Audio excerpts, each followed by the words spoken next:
Do I look confident? Yeah. Oh, thanks guys. Didn't expect that. My resting heart rate is about 55 beats per minute, which is pretty slow to quote a Medical News Today article. A person's resting heart rate usually ranges from 60 to 100 beats per minute. Going under 60 is not necessarily dangerous, but to go above 100 beats per minute may require medical attention. Now, direct your attention to the screen as we see how close I am to needing this medical attention. As we zoom in, zoom out, zoom in, let's see if we can get it to lock in. 56. All right, let's give it a second. Oh, there it is. 164 beats per minute. So, can somebody have 911 dialed, so just in case? Yes, I'm nervous. My heart is pounding, and if I stand still, my right leg starts to quake. Where hopefully y'all perceive someone who's relaxed and excited to be here and confident, I feel nervous. And both are 100% true.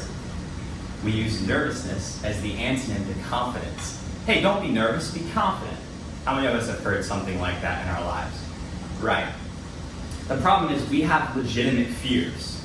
63% of college students say they have dealt with some sort of overwhelming anxiety in the last year. And 63% of college students say they deal with public speaking fear.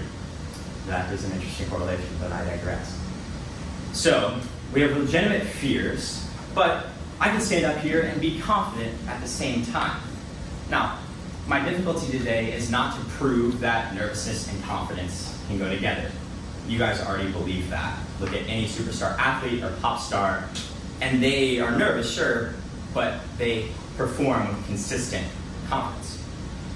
My difficulty today is not to define heroics on a battlefield, but to actually equip you to be heroic when the bullets are live. So first, we must define the antonym to confidence. William Bratt, a therapist and counselor of many years of experience, defines doubt as the antonym to confidence.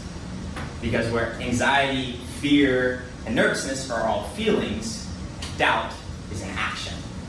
Feelings play into our actions, of course, but ultimately, you and I get the final say. So how do we deal with doubt to perform confidently? Well, we can deal with the doubt of the audience. At the beginning of the speech, an audience's attention is at its highest, and they're asking, is this guy going to do well? Is he confident? Let's perform an experiment. They say that open-handed, broad gestures are seen as most confident.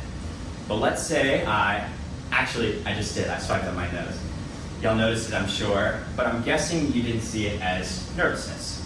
That's because I dealt with your doubt all the way back when I was bold enough to ask, do I look confident?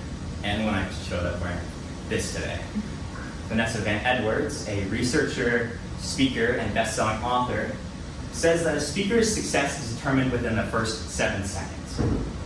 There's too many tips to give you, and I don't have time for all of them, but if you pay special close attention to your introduction and looking confident to an audience, it'll set you up for success within the rest of your speech.